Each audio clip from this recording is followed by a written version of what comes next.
it doesn't work being a good boy, let's say, and let's try it the other way. I take ayahuasca and it will bring me to this ecstatic state. Yeah?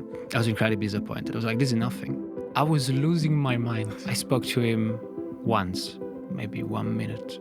And the day after, I cried for 7 hours. The only way to transcend the disappointment or the limitation of human thought is by experientially getting in touch with the supreme reality that transcends all of this. Highly competent people, a Christian apologist, for example, they'll go and start talking about Hinduism, and you guaranteed within 5 minutes they'll have mentioned caste system, Kali, Kundalinis, and yoga, and God elephants. knows what. These mischaracterizations are cheap dismissals of something that is otherwise incredibly problematic for them to contend with, and it's difficult to therefore pin everything on the universal label of Christianity, but it changes the religion, point blank. My God. Jai Gurudev, Swami Akash. Jai Gurudev. Welcome to the podcast, first episode together. So as normal, what I have to do is I have to introduce you. We're going to talk a little bit about who you are, because then in future episodes we can skip that part. Go for it. And I'm sure we're going to have future episodes together. So, Swami Akash, you met Guruji 2016. You're from Italy.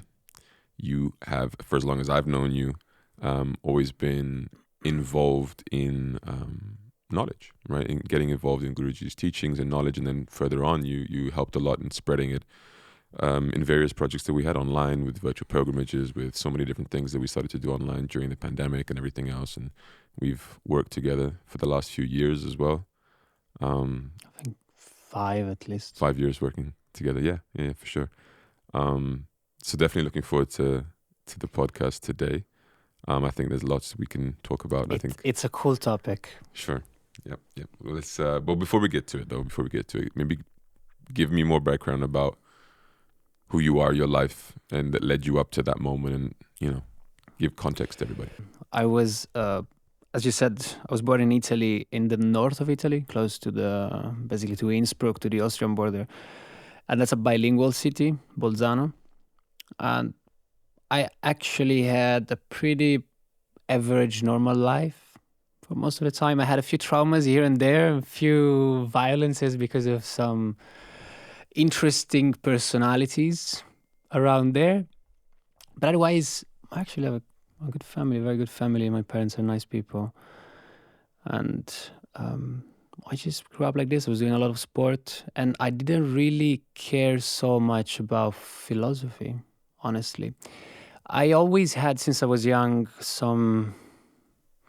Nowadays we wouldn't call them like this, but when I was going to my first psychologist when I was 19 and 20, she was not that happy about what I was saying of my experiences, like of out of the body and these kind of things. I always had them.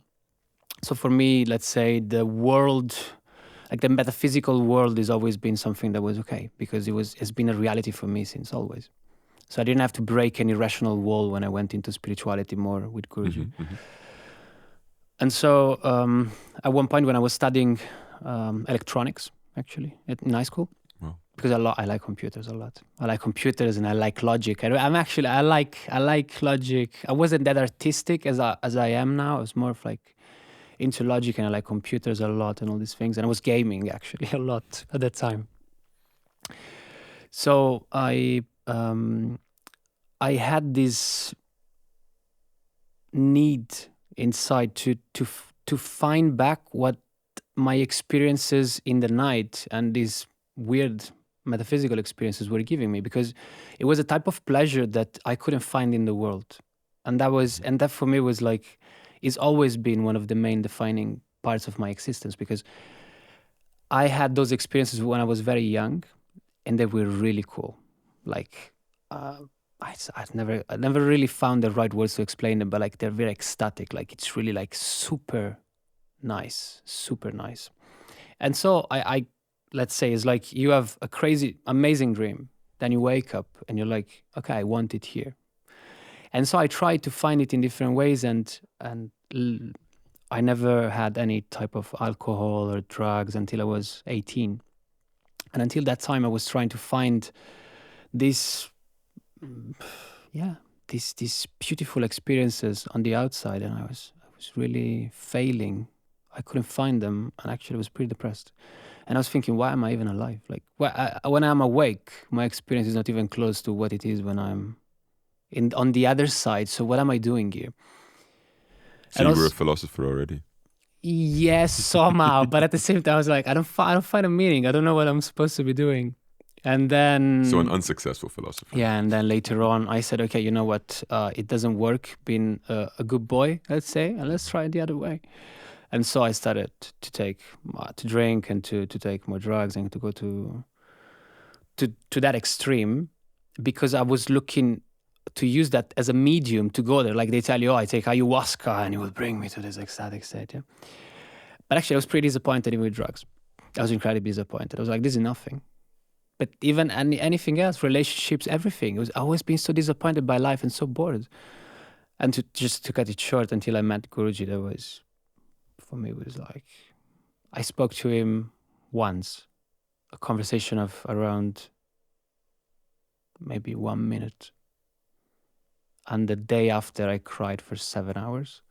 And 2 days after, my life was completely changed. Like he came and he pressed the button. That's a testimony. Well, we can unpack that maybe another time, but I think from that situation of being as uninterested in life in a sense as you were to that, what was the immediate sort of reaction or contrast? Because I suppose after you met him, you didn't immediately associate with him and have plenty of time with him immediately. No. So what did you do to try to like sort of react? How did you react to that whole thing? Crying 7 hours, all of this. I mean, it's quite... Actually, my experience is very atypical in that sense, because I really feel I did nothing. Like to actively have to change something. I really feel he came and he pressed a button and he just changed and he removed some things that were absolutely useless for me. And he just put everything else. And from that day, I was like, I just need to follow this guy. Mm-hmm. It was so easy. Like he made it so easy. I actually, even now, it's been 7.5 years and I really have I can't tell you I went through major processing and I'm like, it was so complicated for me. I'm like, no, this guy is just like... But again, because the experience he gave me in those 7 hours were the highest experience I ever had. And then later on throughout these years, I had those experiences, but to a level that before meeting him, it was not even close to. I'm very happy to hear that, because I mean, people usually come and say I had big process and I had this, that, and the other, and resistances and whatever. So no process. It is possible. You see, it is possible. It is very possible. So if you're watching this and you're one of us, it's nice, it's possible. But if you're thinking if it is possible, it is because it's so not something in this world. It's not really following these laws, and I think I really have a testimony of that, because the reason why I love to speak about this, especially when I travel and I spread this mission, I always speak about this to actually everyone I met, even if I do like a 1 minute version, if I do like a 1 hour. Yeah. Because you have to think that I really had like an existential problem. Like my life was filled with boredom and nothingness. I was waking up waiting to go to sleep. My life was really empty, but not on the outside. Like I have, and I still have in Bolzano's mind, I have nice friends. I had nice friends. I had good people around me. My family is nice. And at the time, before I met him, I was at university studying philosophy. Mm-hmm. And I was doing good. I was the last year. Everything was going fine. I was working. I had a lot of jobs. Everything was okay. Everything was okay. I had nice friends, nice people, nice environment. Everything was nice, but empty. I think a lot of people go through that. And I think the problem is they maybe don't experience it as acutely as you did, or as consciously as you did, in a sense. So they try to put it under the carpet. But I think there's a crisis of purpose with most people. Yeah. And I speak to many youngsters nowadays that they have the same problem. Yeah. But it's also, and we'll talk about this today, it's a crisis of values, and the examples that we have in society nowadays are very... Yeah. No, I do agree with that. And I think definitely the times we're in right now are highlighting a lot of these issues that have been building up over a long time.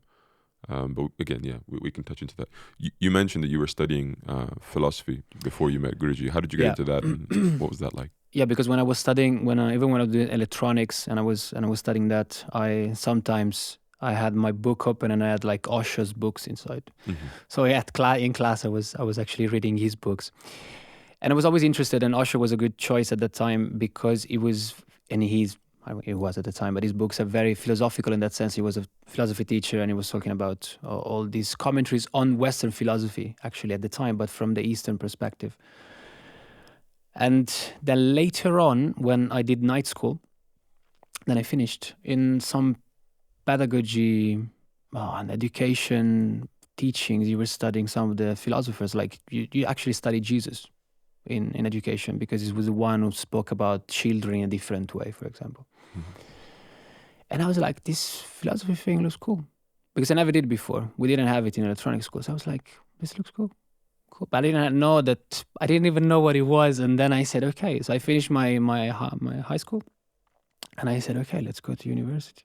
I was 22, and I was working. So I was working and going to study, and I go to my first ancient philosophy class, and I sit on that chair, and you have to imagine like big, like 300 people around you.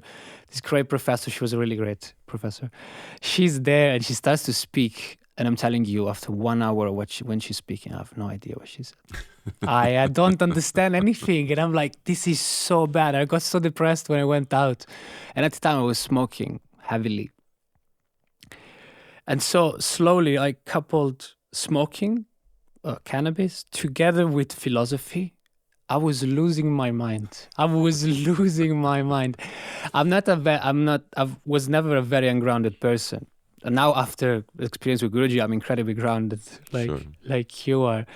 But at the time, I wasn't that ungrounded. But smoking and studying philosophy, I ended up like leaving things in the train when I was going, and then I was losing things.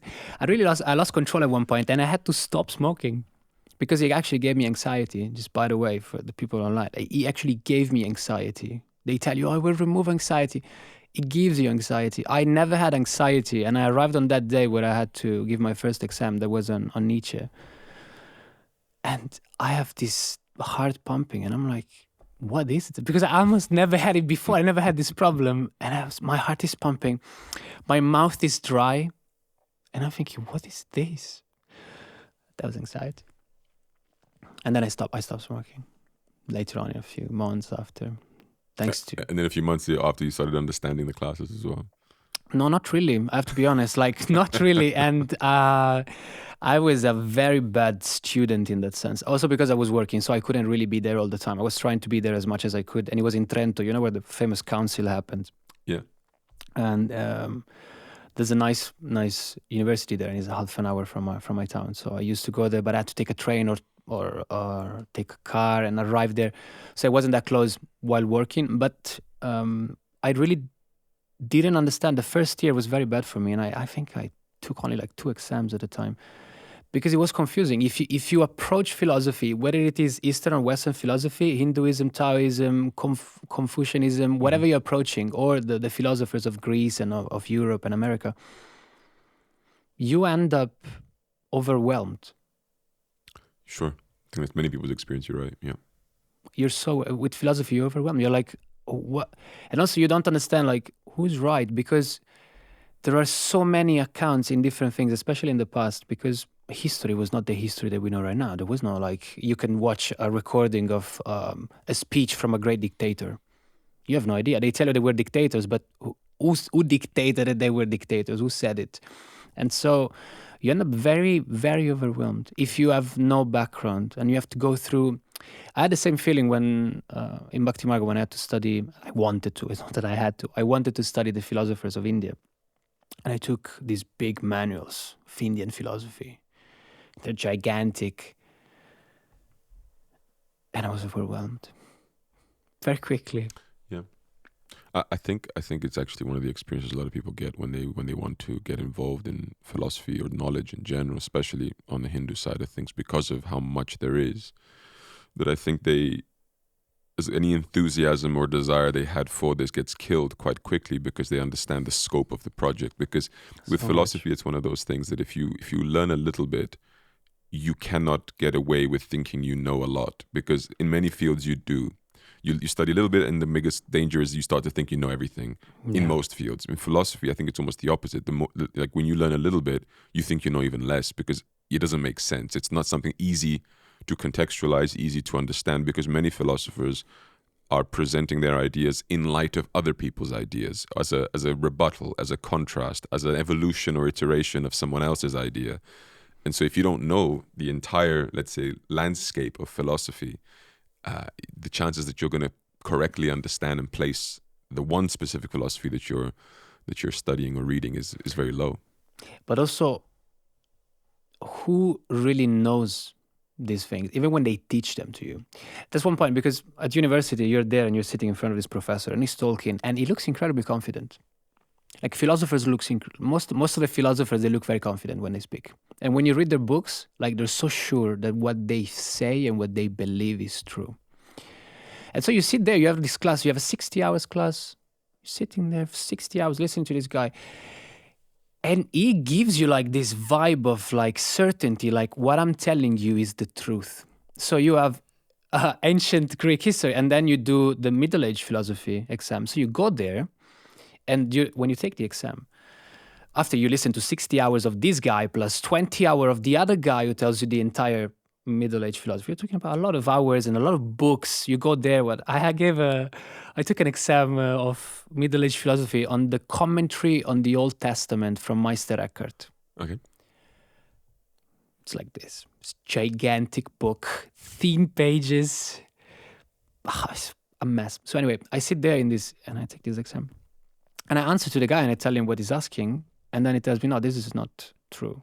It's misinterpreted. And I tell him, yeah, but that's what your colleague said. Because I used what I learned in ancient Greek class. Yeah. And the guy says, yeah, but it's just wrong. So in the same faculty, people who teach you different periods in history disagree with each other. But when they teach that to you, they have utter confidence. It's just 100% confident. What I'm telling you is the truth. That's what Aristotle thought. There are different ways to see Socrates, but the right one is this one. And that's the same thing, like with great personalities and people who will challenge ideas and will bring you ideas. And you can see this with Guruji. Like Guruji, you listen to our way to describe him, and he's great. Like I tell you, he changed my life, and it's true. Like 100%. And you feel my confidence because I have the experience that it's true. And then you have other people, most of the time, that don't know him, have no idea what he's teaching, and nothing. They know nothing about him. But with great confidence, they tell you, you shouldn't approach him. Well, I think the same thing happens on the other side of the fence as well in Hinduism. The entire sampradaya system, paramparas, everything, they all basically stand there with utmost confidence. I'm telling you the absolute truth. And then the same thing, their colleague from the other sampradaya will come and say, well, he's wrong. With all due respect, but he's wrong. Yeah, it's a problem that persists everywhere. I've been accused of standing and teaching with great confidence and certainty of what I'm saying. And I'm like, well, yeah, how else would you want me to? To stand there and say, I'm not sure that any of what I'm saying is true. But the thing is that I think you can always speak with confidence, believe what you're saying, and at the same time have enough wisdom to know that despite whatever gives you that confidence and whatever certainty you may have over the content, there is still a necessary degree of, for want of a better expression, skepticism. That, look, until I have had the direct perception of these things, and some things can be perceived directly, others not, and this is another problem. I cannot directly perceive what Aristotle was thinking or feeling, but I can directly perceive a eternally existent reality that has not ceased to be in the way that Aristotle has ceased to be. And okay, but that's jumping into another topic. But if the knowledge we're speaking of is rooted in that eternal being, God, and I have direct perception of that God, then that alone can give you the certainty or the confidence to speak in a way that you know. But how many are there at that level to then channel it down here? And that's one of the main points. But many of them, they claim that they have it. And many others, the funny thing is that they claim they don't. But yet they tell you they know everything about life. Yeah. And so this is one of the things that you realize very quickly when you study, Eastern philosophy in general and Hinduism. But when you study the Westerners one, because there is this idea of like, is the West, and we know, and we have the great history. And you really feel it. You feel the difference when If you take an exam and you try to bring like Taoism, they will look at you like, oh, you're so sweet. I had one of my classmates brought the Bhagavad Gita. The first time I heard about the Bhagavad Gita was during, everybody was doing presentations, and she brought the Bhagavad Gita, connected with some books. I think it was the Confession of St. Augustine. And it was the first time, and you could see the people were like, oh, wow, she's so sweet. Oh, she brought the Bhagavad Gita. Oh, yeah, it's true. And then one guy was saying, oh, yeah, it's the story of this prince. Yeah, he doesn't want to fight. But they were like, oh, yeah, that book, that thing there, it's... I've encountered that a lot. It's almost like a dismissal of everything that comes from the East, in a sense. And if not a dismissal, then at least it's not something they want to contend with. It's almost like, and I feel a lot of them, it's because of they feel overwhelmed, but they don't want to say it in those terms. It's the question of they know how much they don't understand it, and they don't have anyone who's going to explain it to them, in a sense. And they can get away with dismissing it because, yeah, nobody's going to necessarily pressure them to not dismiss it. But again, I think there's different reasons for that. It actually, yeah, let me jump into what it is that I wanted us to discuss today, because I think then we can start to unpack it more. So I think that one of the things is the world, you touched upon it a little bit, and there is this difficulty right now that a lot of youngsters are experiencing, this crisis of values and morality and purpose and direction. One of the things that is consistently happening now is socio-political, spiritual problems, especially in Europe, where we are right now, where a lot of people are questioning who we are as a people, what our policies are, because of things like immigration, because of cultural diversity that is going to an extreme, let's say, that has never happened before in Europe, or at least they claim so. And so I think that is making people reassess and question, and a lot of that is centered around identity. And one of the things I consistently see people raising as a rebuttal to the globalization of Europe is that Western culture, that's already the first problematic term in my opinion, so Western culture is rooted in Judeo-Christian values. And on further inspection, they will often cite also their foundations in the Greek philosophers and to some extent the Romans. Okay, but they have to, right, but they ground their foundation, their existence in these things, and this is becoming more and more of a used argument, a popularized thing. I mean, the idea of the Judeo-Christian values has been in existence for quite some time, although the marriage of those two is in of itself controversial. But this is a claim I consistently see being brought, that the West is based on Judeo-Christian values and the philosophers of Greece, etc., etc. And using this as an argument that we need to steer back towards that and away from any other, let's say, competing or invading value systems, ideas, philosophies, whatever else, because the assumption is that Western civilization is the most successful civilization in the planet, and Western civilization has brought forward the most, let's say, productive, effective, progressive ideas that the world has today, things like democracy, egalitarianism, equal rights for everybody, things like this. Yeah. I would like to unpack all of these sort of ideas and statements because I don't agree with them, but I would like to unpack them primarily from a philosophical, historical point of view rather than from any current political, policies on immigration and different things like this. I think that's less relevant to our field. But if we can unpack it, because I think that there are many problems with that claim, those claims in general. I will start with one point from my side, which is the following. I don't believe that there is any such thing, or there ever was historically any such thing, any such project as the West, quote unquote. That's a good point. The West, as we know it today, is not even a geographical term, because you'll have a country like Australia, for example, that will be termed as a Western country. And it's, on the map, at least as we see it, very much in the east as you can get almost, right? But the principle there can then be associated in two different ways. It's often dictated by ethnicity. Australia is white predominantly, and not only white, but European-wide because of colonialism and different things that happened in the past. And so when we mean West, what we really mean is those places that are predominantly colonized and culturally predominant Western European. Yeah. And that was never, like I said, a joint project where the Western European countries said, here is what we're going to jointly do. Often they were competing for resources, competing for nations and whatever else. There is no such thing. Most of the time, the history of Europe is war. Oh, certainly, yeah. Constantly. Absolutely. And so Western Europe, the collection of Central to Western European countries has, as I said, spread their influence to a certain degree, and those countries to which that influence is still felt today are essentially known as the West, right? It's not even geographically termed. Secondly, the problem with this is if you attribute those Western countries as the origin of all that is good in the world, you have an incredibly stupid view of history and the world. Because as much as I agree that many things that are good have, if not stemmed, been heavily influenced by Western European countries, such as we said, equal rights of everybody, freedom of speech has a very strong emphasis in Western Europe, or had in its origins, so to speak. So there are things like that I think are very fundamental and foundational to an ideal society as we see it today. We can also not pretend that Western European countries didn't come up with some of the worst ideas that the world has ever seen either. The entire Atlantic trade, slave trade, for example, the creation of nuclear weapons was a predominantly Central and Western European project.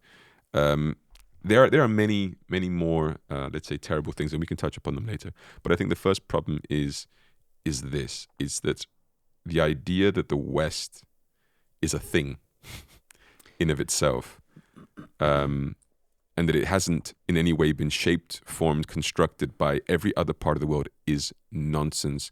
And it becomes even more nonsense when you marry it to, as I said earlier, Judeo-Christian values, given where Judeo-Christian values come from. Or do they even agree, by the way, with each other? They don't.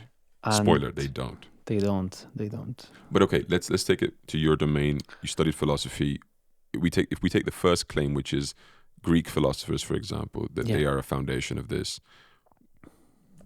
Comment on this in a sense, like where's your perspective on this? So when you study philosophy, they will tell you, but very briefly, that there are two possible approaches.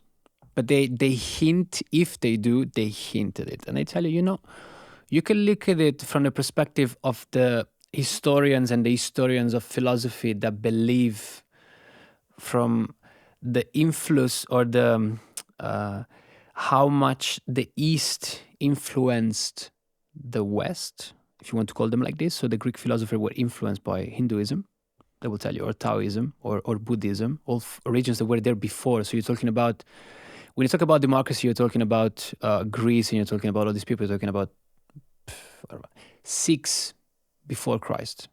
Yeah, that's the 6th century before Christ.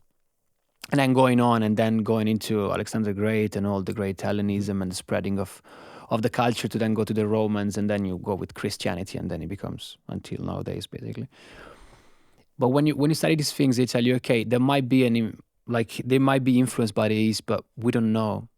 So the decision is not. That's how they explain it to you, and they say, basically it's not, and we believe that the West came up with those things. So they didn't learn all these principles. Socrates didn't learn anything from the East. He just came up with these ideas of like Socratic Maya, Maiatic Socratic, and all these kind of things. And Plato and Aristotle and all the other ones, even Heraclitus or like Parmenides, all these people, that, by the way, I apologize if the names are wrong because I studied them in Italian. I tried to learn them in English, but it's so counterintuitive. For an Italian Latin closer to the brain, that is complicated. So apologies to all the people who actually know the names of this, but some of them should be right.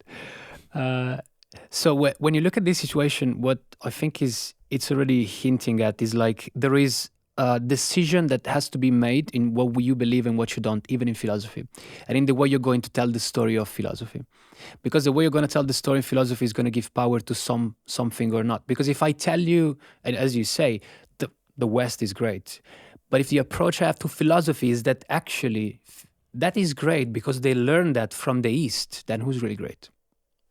The East. Because it's the one who stemmed all these ideas and taught them how to behave and what to do. And so when you think about this great revolution from the Greek mentality to the Greek philosophers, if you would approach that from the East side, you're like, what's the revolution? They just learned something and they applied it, and they were great precursor of like bringing democracy and bringing like the thought on people, on humanity, on society. But if you approach it in that way, you're like, they just learned and they applied in their place.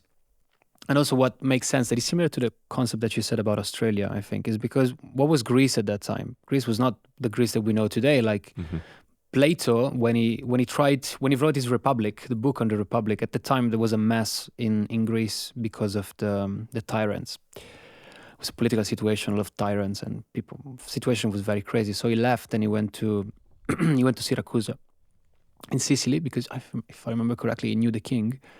And he wanted to apply that system there. He wants to apply the Republic, that in Plato's system, the Republic is the greatest possible thing that you can have, like the greatest system, the political system that you can have. So he did it in Syracuse. Like many of the Greek philosophers, they were in South Italy. They were in Campania. They were down there. And that's so how do you spread it? And the other ones, the one before Socrates or before the Socratic thought, not really so much about society, but more about what is the beginning of the world. They call it the arche. What is the origin of everything? They were on the other side of the coast of where Greece is right now. So those people there were the colonies of Greece historically. So these people were actually merchants. They were the one trading stuff with the rest of the world that you would call East. So it's very likely that they got to know the thought of the other people. To think there was no cultural exchange or knowledge exchange is nonsense. Yeah. But it's crazy how they will tell you no. Most of them, they will tell you no. It's great revolution, like Socrates is great. But why do you think they do that? Why do you think they negate?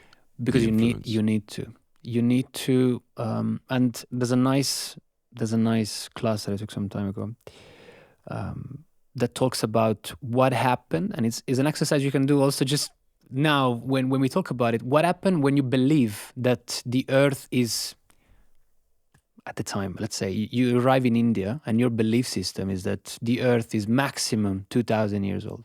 Yeah, you can say 3, 4, 5, whatever number you want to put. Yeah.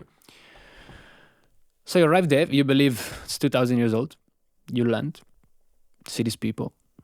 They don't look that barbaric as you thought, because every time you think you're the one, most of the time the colonizers thought they were the one bringing culture. But when you arrive to India, it's nice, there are the diaries of Marco Polo, and he's like, I arrived there, there are naked people, but they sit under the tree in silence. They don't step on ants. They don't eat meat. They are super clean because they wash every day in the river. And it comes from the West, what you would like call a place of culture. But the place where it comes from is a place where people have fans in their hand, because they don't have fan because it's hot, but because they stink and they want to remove the stink of the other people and themselves. And I think this is something that it's important for the narrative. You arrive in India and you're like, who are all these kings? How can you have so many kings? The Earth, like, population was not there at the time. How can you have so many kings? How can you have so many deities? Yeah. Why were they like this? And then you have to try and decide what you want to do. You either realize I might be wrong or not 100% correct. There is already enough. Or you decided they are wrong. And if they're wrong and you're colonizing and you're the one bringing the culture, you decide that what you believe is right, and then you have to change their belief system.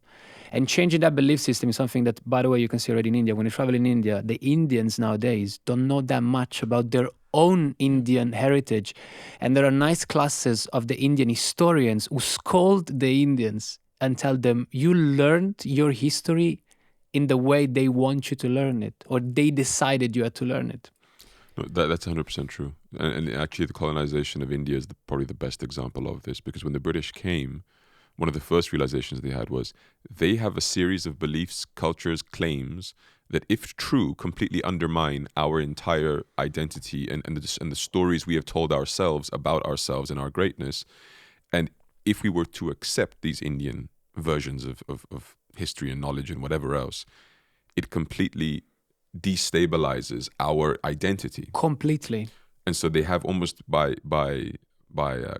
sake of convenience or whatever else have to say, no, we cannot accept. It's not even that we don't even necessarily analyze whether it is true or not true, beneficial, non-beneficial. It's simply put, it is so fundamentally opposed to what we believe and claim about ourselves. So much. And the West as a project, as I said, that we have to reject it. And then you have to completely undermine the systems that teach this to the point where we, exactly as you described, you experience an Indian culture, an East today that has been so undermined by Western insecurity and that ego issue of when something opposes what you have identified yourself as and claim to know, that the easiest solution out of this is not to try to reconcile the two, but to simply reject it and oppress it and undermine it.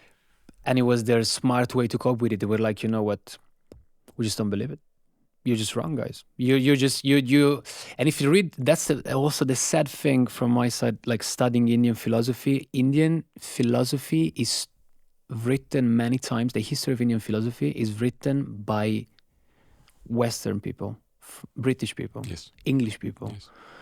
Germans. They write the history of Indian thought. And I'm like, but I'm not sure that you actually know everything. And where did you get the information? Because then the other problem that they have is that, but Indians didn't track history as we did. They don't have that many written things. They just don't believe that what they're saying is right. They say, oh, it's a myth or it's mythology or, it's just exaggeration. The same story is exaggeration. But Akash, even beyond that, there is so much that is no longer available to us. Because you have to see how many book burnings were there. When we talk about the burning of the Library of Alexandria, look beyond that. For example, in I think the 11th or 12th century, Turkish-Afghan invaders move into India. For example, the Nalanda Library, which is in modern-day Bihar, that was burned down as well by Muslim invaders, and there was said to be almost 9 million manuscripts in there. I think 9 million manuscripts might have had something a little bit interesting in terms of history of the world and philosophy and thought and whatever else. So that those are those problems that can no longer be resolved because, but it is historically what a colonizer does. Like in America, the same happened when the Spanish people, the Irish, even, or when Europe went to America as a colonizer and colonized. What did they do with the people? They just murdered everybody. Not everybody, but yes, plenty. But most of them, and I'm not saying anybody, I know nowadays you have to be very careful what you're saying, but that's history. Like when you read history, it's so... I took 2 exams of history this year. You read these books, you have bad dreams. You're like, I had nightmares. I had nightmares sometimes because of what I read, and I was like, this is crazy. Like the massacres that humans did, Europe moving, bringing culture, like that, the price of that culture in some places where they went was unbelievable. Like the extermination, like it was crazy. No, I agree, and I think a lot of that is also unknown to people. Because we know about, European colonization, but I think people forget, Islamic colonization is as big, if not bigger, in the sense that if you think that Islam is a religion that started a few centuries after Christianity and playing catch up, in a sense, and the extent to which it has caught up almost at this point, and if you think that India ended up with hundreds of millions of Muslims because of peaceful conversations and debate that led to people converting, think again. Yeah, this is not the systems by which this kind of thing happened. Yeah. But again, this is diverging into another point. Yeah, but that was basically why I believe that being in the West, you want to decide that you're going to say, no, we are right. Like we rather decide that the Greek ones who are just down there are the ones who created these things and the ones who were so innovative and stuff. And as you mentioned, like when you go into philosophy, the first thing that you have to understand is that you study the pre-Socratics and then what happens after Socrates, but not historically. You're not talking about a timeline. You say, okay, Socrates, this date, like 500, it's not, but let's say 500 before Christ, bam, before 500 pre-Socratics, after Socratics. No, there are pre-Socratics after Socrates. Sure, in thought, yeah. Yeah, in thought is because it's what are you doing? And the pre-Socratics, as we were saying, were mainly focused about the archaea, like what is the reality about them? What is giving the source of everything? And it's a very, we could say almost a Vedantic thing. Like how can that one become these things? Where is all this coming from? It's a very Vedantic approach. It's about like how did all this come to be? How is it put together, and what is the source of everything? And some people came up with different ideas, and Thaletes, for example, is one of the first ones that you would study because of the school of Miletus. And by the way, when you say school of, you're not really talking about a school. You're talking about a few people meeting. Like they actually, one of the claims they make is that schools started with Socrates because he would gather certain people for like educative classes, but it's just nonsense as well. We have stories of Krishna going to the Gurukul system, for example, of being, you know, and that's the point. Like, and then you say no, but it was Plato. Plato did the academy. The academy was built by Plato. It was the best thing. Aristotle studied there, and then he went and he taught these things to Alexander the Great, and that's why Alexander was so great, also because he learned these Greek values, and then he brought them there, and then. But you mentioned Marco Polo earlier, but Alexander the Great also came back from India with testimonies of their greatness. Yeah. He was. It's the only place actually he stopped. Like, and so when you're studying them and you realize, okay, they're trying to find what's the source of everything. And when they speak about that, Thaletes talks about water, and he says, look, it looks like everything has to be made with water somehow. That it looks like that's the thought, because you don't actually really know what they said, because who is telling you the history of those philosophers? Another philosopher that hundreds of years after decides to put them together and find out what they said. And most of the time, at the beginning of the time, was Aristotle. Aristotle at one point, he says, okay, let me see what they said.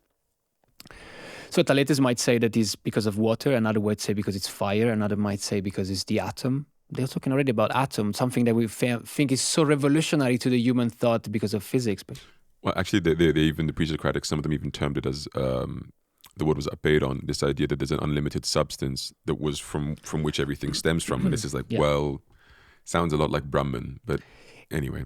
Or Prakriti, for example, an unlimited material substance, because Prakriti in itself is an unlimited substance. It is a substance without beginning or end. These things are known in the Vedantic systems. Sounds a lot like Brahman, and sounds a lot like a singularity of Hawking's idea, for example, and what is nowadays like quantum physics. When you talk about these things, we have to go into that also, because I'm not such an expert, but I like these things, and when you look at them, you're like, wait a minute, they look so similar. So like they either learn it from someone, or the truth is so universal that when you can access to that, is that what you find? Well, I do believe that is the point, but we'll come to that in a sec. Yeah. So these pre-Socratics say this, and then when Socrates come, actually was a very bothering personality. Socrates was bothering everybody. And his mother was she was helping women to give birth. I don't know, actually, I don't know the name in English. I don't know. Anyway, so, and it's called the Socratic Maieutic. Is this because he was talking to people, and it was bothering them. And one of the examples they make when you study them is like, imagine you're going to work and you're late, you're walking there, and you have this old guy, and they also said he looked ugly. And you say, he's there, and he just looks at you and he just asks you questions. And one of the best ways that they find to explain to you how intense Socrates might be is like a child who asks you a question, like, what is this? And after you answer, he says, why? And after you answer, he says, why? And then he keeps saying, and why did he do this? Because at the time, as we were saying right now, this is actually what we're claiming, that so many people claim to know, claim to have the truth. And so he went to all these specialists and he said, tell me more, until they would find out that they actually didn't know something. Because at the time, he was known to be the wisest person, because the oracle in Delphi said that the most wise person is Socrates. But even he didn't go to Delphi, to the oracle, to ask who's the wisest person, and the oracle didn't say you are the wisest person. A friend of his went there. So who's the wisest person? I said Socrates. And then when the guy told Socrates, he was like, what?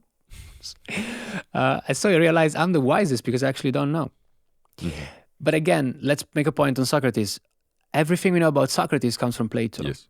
So even there, like, what is actual Socrates and what is not? Well, I just know for a fact, if everything you knew about Swami Vishwananda came from me, you would have a very specific and biased version of who he was, that it passes through my own filters. I would believe them to be relatively accurate, but accurate to my experience of him, not accurate to the objective Swami Vishwananda, irrespective of my perceptions and filters. It's just a fact. Yeah, and also people grow. So Plato was not under the influence of his guru, because Socrates, they were his disciples, and he was basically his guru. Mm-hmm. He was basically his guru, no doubt, together with the other ones. And so he's not there anymore. So he's not guiding you really. And if you don't have that concept, he's guiding you inside, or you didn't find any higher truth to be able to connect with that, like, what are you actually talking about? And Plato developed his ideas later on. So you don't know actually what is really Socrates. And at the time, Socrates didn't want anything to be written, because he didn't want to write something down, because he knew it wasn't the truth yet. Because with this concept of the meiotic, it's like you will have to find it out, and it's all about inquiring and finding something more and get into it. If I write it down, I just pretty much entangle myself into what is written. One of the reasons why. And so he told also his disciples not to write. And Plato found a way to write the discourses, and they're all dialogues. Because he said, I'm actually just recalling what we spoke about. I'm not writing about it. And so with Socrates, you have this switch to thinking about people and society, and he wasn't a fan of democracy. Socrates was not a fan of democracy. Sure.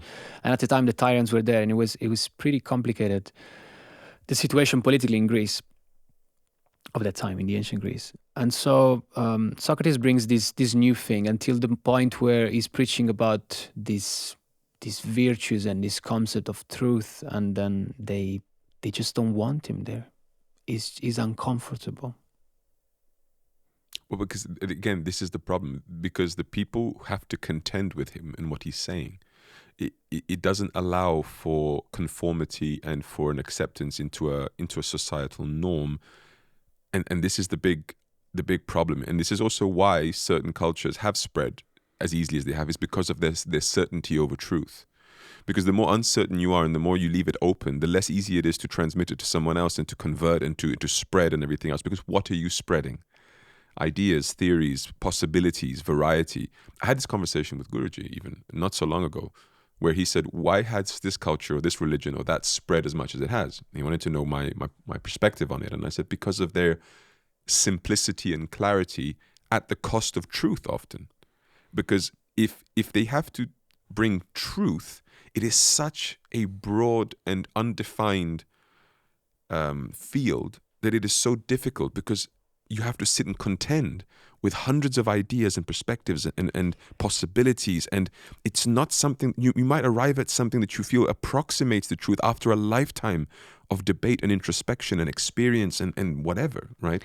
Whereas you don't have time for that. You have to spread things now and convince people. So what replaces that genuine pursuit of truth, which someone like Socrates was doing and provoking in others, is the certainty and confidence in the parcel of truth that you may have, because it carries and travels much easier, but at the same time it comes with the necessity to negate, oppress, whatever else challenges that, because the minute it becomes challenged and that challenge is successful, it undermines the entire spreading project that you're trying to do. Nowadays, we call it marketing. Oh, you're making a great point. You're really making a great point. And look, the problem that the Christians, philosophers had was that, if you will call it a problem, like they couldn't really genuinely look into the truth. They had to find something and then align it with the actual truth of what they were saying. There is something that separates like Christianity from the rest of like the Greek and the Romans in that sense, because for them they could look into like virtues, they could look in happiness, like they could find their own ways. And Epicurus, when he made his garden, and it was just, he decided to live in a commune with the people. He said, okay, best thing you can have is friends. That's what is going to give you happiness. Yes. It's not about so much about virtue, but not like the Stoics about virtues, about these virtues, but it's about the happiness, the enjoyment. And it wasn't actually an enjoyment about like sex or any type of this enjoyment, but it was about like friends and find joy inside. It was great. Doing something meaningful that contributes. They did talk bad about him a lot also. So we're here also, again, we are deciding that Epicurus was a good guy. It's his choice. It's a choice that we make, because we might decide for the other narrative where he wasn't. It doesn't matter.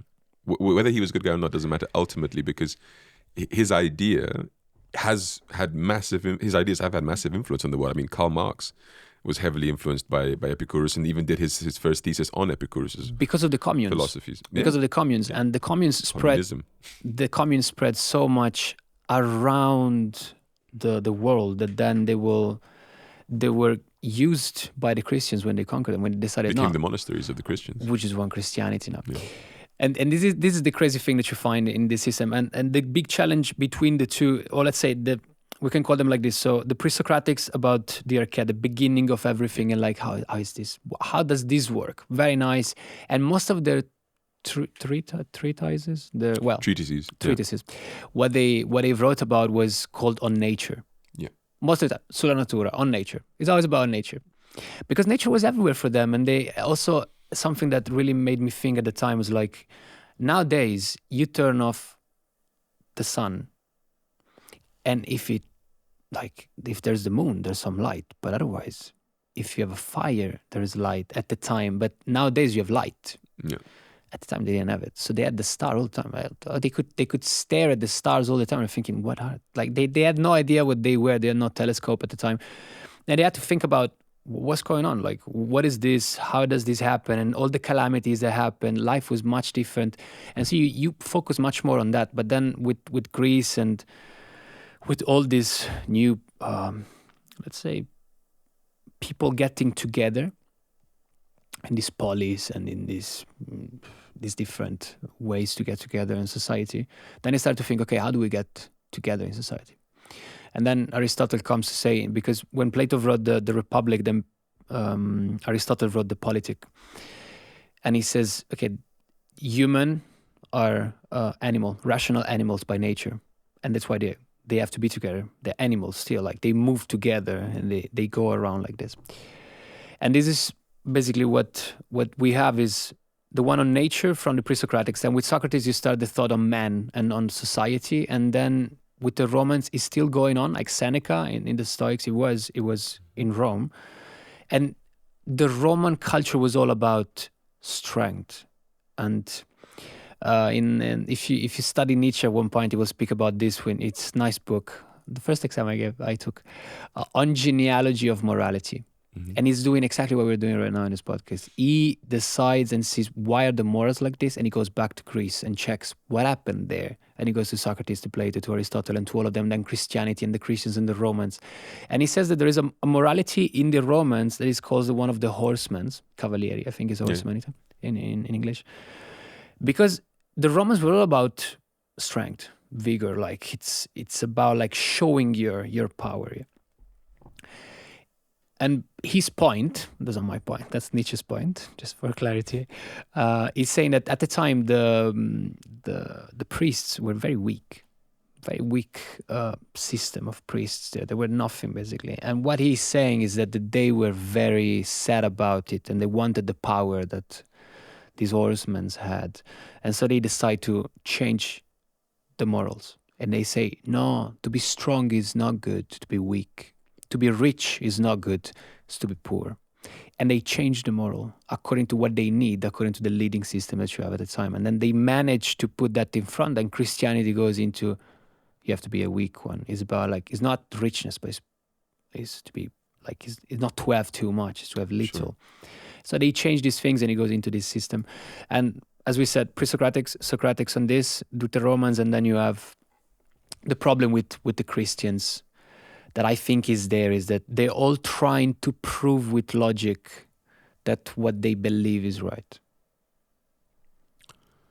And I think the problem there is that, it's not a problem. It's correct. It's the human nature to inquire and to try to understand. And we have an explanation for that in the Vedantic system. It's because your soul naturally has influence over your conditioned being, and your soul is constantly in a state of longing because it has an experiential separation from its source. And so there is inquiry and searching impulsively, intuitively, constantly going on. But the ego, the false ego, what we call the mind, necessarily has to end that, because it causes an existential crisis. It causes anxiety. It causes suffering of so many kinds. And so we what do? We have coping mechanisms, where you reject, you don't contend, you put things under the carpet, etc. And so I think the constant thread here is that it takes much more effort and scrutiny. And look, even in the post-Socratic era, let's say 4 major philosophies that stem from it: Epicureanism, Stoicism, cynicism, skepticism, these sort of things. Like cynicism and skepticism are not necessarily like the most positive and wonderfully fulfilling ideas of all time, but they are almost necessary until you have found something of actual substance. Because if you don't have skepticism and at least the nature of questioning, it means you have shut yourself off from the possibility of contending with a mistake on your side of things and the possibility for something more expansive or greater, even if you haven't got the mistake. You have something true, but that truth can be expanded into something more. And this is why I have a particular problem with the construct of Islam, for example, because Islam makes certain claims that eliminate the possibility to contend with something else, because it says that, for example, the Prophet Muhammad is the final prophet, the final messenger of God, and there therefore cannot be any more after him. It is in forget the arguments as to why they make that claim or don't, or whether it's true or not. It simply eliminates the possibility for future truth to be expanded upon or added to whatever is claimed in the Quran, if that is at all true. And so this is the consistent problem, where people want to close the gates once they've walked into the kingdom, because they don't want to have to contend with anything that may take them out of that kingdom, or may expand, or may tell them that they actually had the wrong idea, etc. And so the principle of searching and questioning is the antidote to that. Because if you're not even willing to look at what it is that you have to contend with and scrutinize to reach something, that is the fundamental problem. And my biggest disappointment with the West as it is today, and the academics and scholars and intellectual thinkers, because I have great respect for many of them. They're clearly highly intelligent people. They are clearly people who have, amidst many personal goals, the best interests of society at heart. In terms of intention, I perceive that at the very least, as much as you can perceive in somebody that you don't know.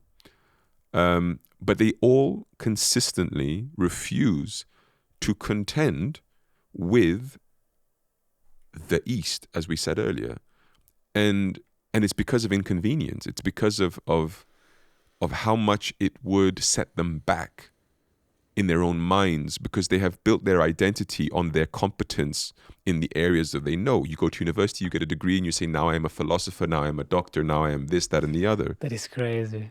But it is rooted on the idea that I have accomplished something and I am an expert of sorts in a particular field. The minute you add an entire other field that far, far, far outsizes the field that you're an expert in, you become an amateur again. And this is a big problem. You even have, and this is something that I think is actually, it's an irrelevant point, but it's curious. The word educate, if you take it from the Latin educare, to bring forward or to lead out or something like this, there's the similar word in Sanskrit, adhikar or adhikari, which actually means qualification. So the qualification of somebody to do something, right? Yeah, but if we go into like linguistic things and like how much we claim that their language, like it's well, but actually there I actually find that more and more historians are reconciling the fact that, for example, Sanskrit has such a heavy influence on every other language, most pretty much. Of the other languages. But let's not go into linguistics; it's too much. Yeah. But just the point I'm making is that the identity that the West or any expert necessitates in order to claim supremacy, in order to claim we are best or superior, cannot suddenly introduce a domain so much bigger than one that they claim to be expert in, because the minute you do that, you are nobody. You are small, let's put it like this, which then Socrates, for example, saying, all I know is that I know nothing, or something of that nature, starts to take more relevance. But it is an inconvenient position to take, because if you're going around claiming you know nothing, why should anybody listen to you? But also, you know what? I think the study of philosophy is so much different to the practicality of applying philosophy and what you are preaching. Because I give you a practical example, that the last exam I took. It was on Giordano Bruno. Yeah. Yeah. The one who got burned because he was an heretic. So anyway, it was a nice book, and it was about Erasmo from Rotterdam, and it was nice to read these things. So I study and I go to take the exam. I go like this. I go in front of the teacher, of the professor, and we have a nice conversation. It was probably by far the best exam I ever had in my university and in my school career. It was so genuinely beautiful because the guy was so open, and he was asking me about Hinduism. It was so beautiful. So there are some that they realize they don't know, and they realize that there is something. And it was so beautiful because he was saying, "What about in your Hindu? No, what about in your faith? Like, how do you see this fitting in what you believe?" It was a great conversation. And then at the end of when he wrote down the mark at university, once the mark is written down, you can't change it. So once he wrote it down, I was like, okay, now I can ask a serious question.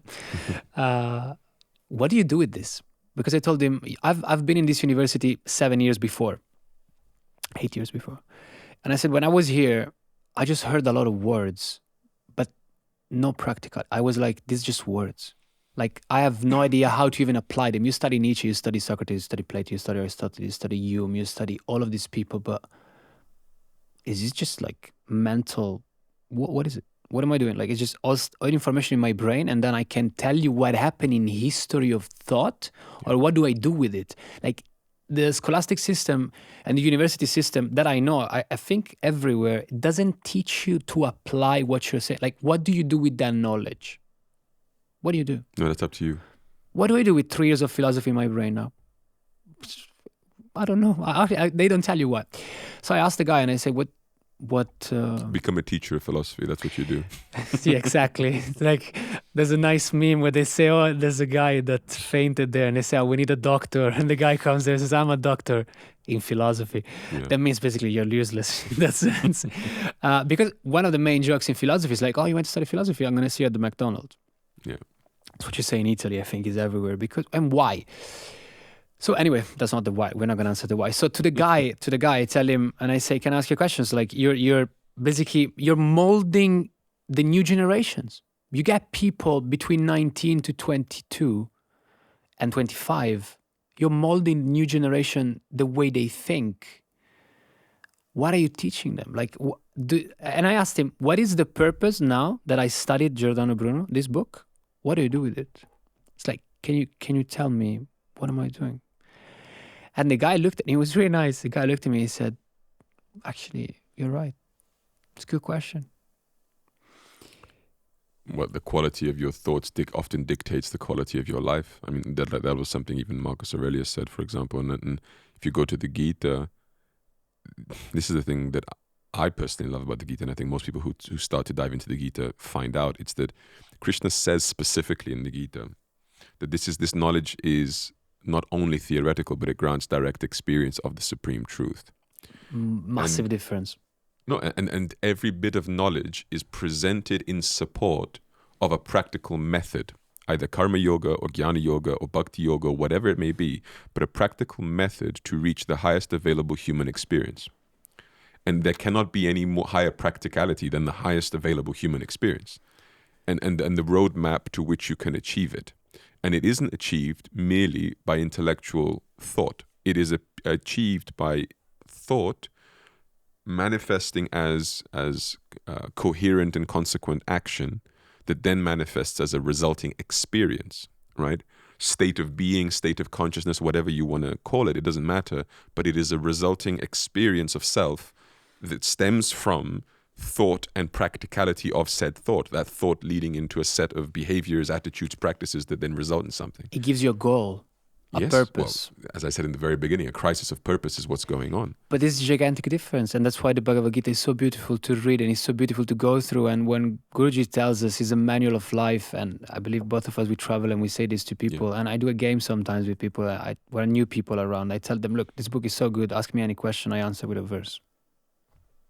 Because it's so true, it's so practical. Whether you want an ice cream or whether you want to realize who you are and you want to know why everything exists, is in these 700 verses of the Gita. But actually, let's touch on that, because I think now we're starting to come to a practical solution of how the West or society at large could begin, in my opinion, to correct this issue that it's facing today.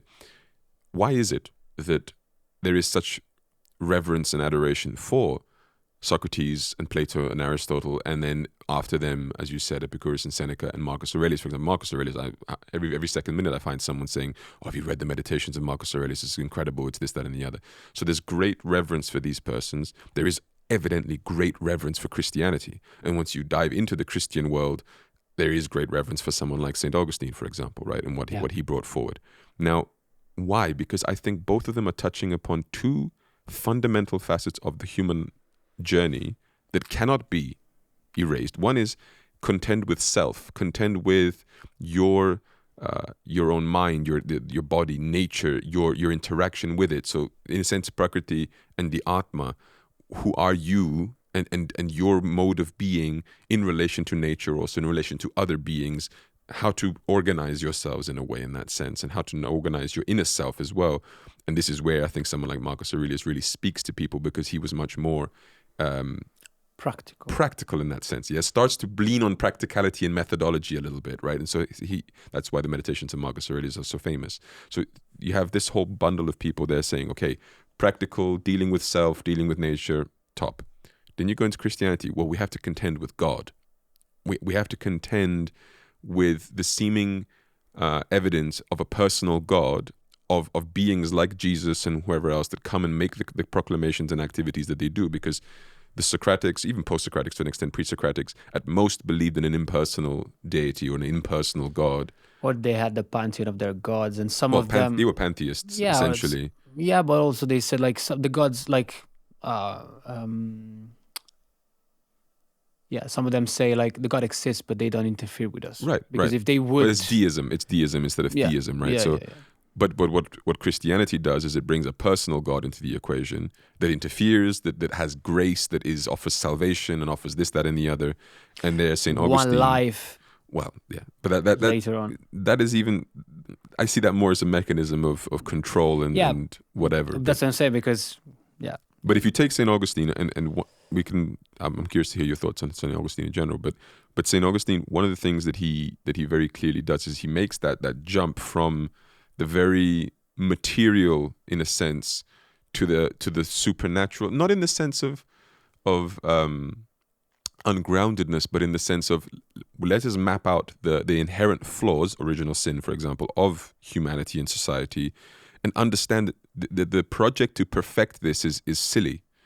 The perfection of humanity is a inherently failed project. You have to transcend this, and you have to see the kingdom of God and enter into the kingdom of God, the city of God, all of this. Okay, good.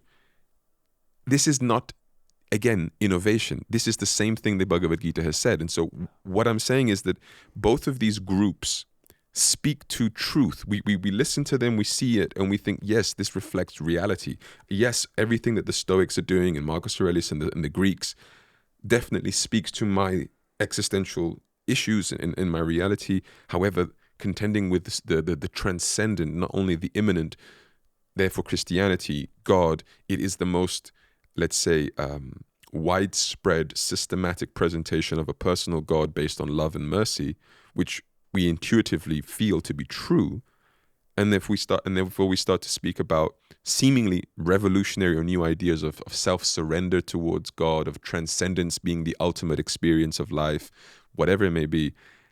And what I'm trying to propose is that if Krishna and the Bhagavad Gita, for example, which is allegedly 5,000 years old and therefore predates both of these, right, already speaks to both of these things. Chapter 6, verse 6, Krishna says your mind is either your best friend or your enemy. You have to control it. Krishna says that this path is neither for the one who eats too much or eats too little, sleeps too much, sleeps too little. So he speaks of moderation, which is another principle that was brought forward by them. The 26 qualities of chapter 16. speaks of redemptive grace, speaks of how in the absence of God or consciousness of God, you suffer and live in misery. The field, the knower, the field, those Sankhya, the 8 elements, Aparaprakriti is beyond of them. Like, this is... The list is endless. The list is We can go absolutely on. We can go on endless. with all verses, basically. I mean, the Stoics spoke about how anger arises when expectations are not met. It's like, well, yeah, that's 262. There are so many things, Yes. so many things. So if we say that this has all been said by Krishna before, literally everything, yeah? That is not, my point is not to make the claim, therefore dismiss all of these guys, Krishna's the real deal. No. What I'm trying to say is that Krishna stands for God. Unlike Socrates or Plato or St. Augustine or any of these people, he is God himself. He's not someone trying to understand God or God's creation. So if he is God, it brings forward one problem, which is God and his knowledge and his methodology and whatever it is that he brings to the table universally available and present or circumstantially available? Great point. And this changes everything, because the religions that we contend with in society today, Islam, Christianity, whatever, certainly posit a circumstantial God periodically available. God is available through the Quran. God is available through the revelation made to the Prophet Muhammad in the 7th century, 8th century. This is a circumstantial availability. He made the revelation in the language of Arabic. If you don't speak Arabic, you will automatically have a lesser understanding of God's revelation, right? And the knowledge of God and God's, let's say, instructions for humanity were presented externally to a messenger or to a series of messengers, prophets, as they say, the parampara of prophets, that then have to bring this message across, because otherwise you have no access to it. So there is the need to evangelize the world, and this is a need shared by Christianity, for example, because otherwise the world has no access to this knowledge. And they can't be saved. And then they can't be saved. But the problem, before we even talk about salvation, the first problem is the inaccessibility of knowledge of God. Because if God says the only way you can get to know about me is by my messengers that are handpicked in circumstantial moments of history with a very limited scope of who they're going to actually reach with this message, that speaks to a very bizarre nature of God, a very unfair presentation of God, because there'll be naturally a series of people, historically and circumstantially, that will never access that information. What we are positing, or what I am positing, is the following. What if God is not circumstantial, but rather eternally and universally available at all times? And the way we present that in Hinduism or in Vaishnavism is the Paramatma. Yeah. So God is indwelling in every single being. And by virtue of being indwelling in every single being has the possibility to access him.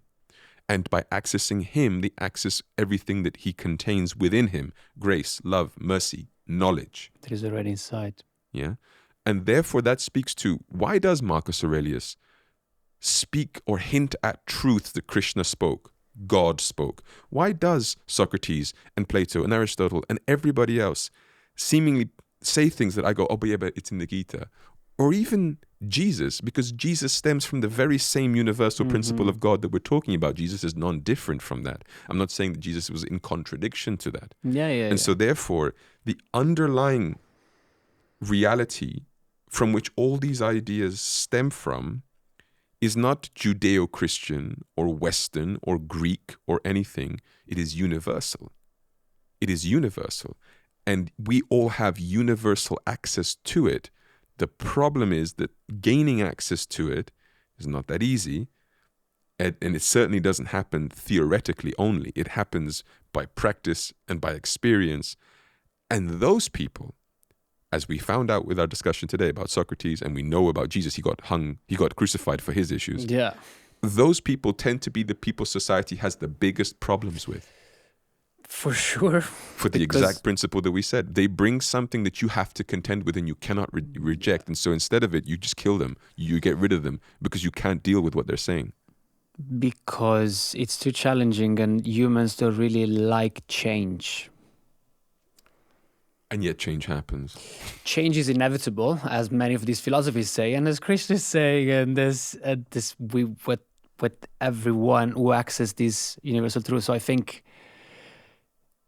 it's the point that we're making right now is two. Like there are 2 points we're making. Yeah. One is you either get instructed on that knowledge, like that truth is instructed to you by a guru. So you find someone that knows that truth and you're under the influence of that truth and you learn to access to it, or you have the possibility to dive so much deeper inside of yourself that you access this truth. And I think this just give all the possible truth to the Ekam Sat Viprabhuda Vedanti of the Rig Veda, who says the truth is one, but the wise speak of it in many ways. So if that truth is one, the way you access it and the way you translate it with the words and the symbols that you use in that historical time, in that society, it depends, and also on your character, depends on the situation that you find yourself in. But there is this universality of the truth that is God, that is this one that we talk about. And it's funny, in some of the actually in the philosophies that I remember I studied, some of them talk about this emanation, the one who thinks about himself and then it becomes more and then it goes down into emanation.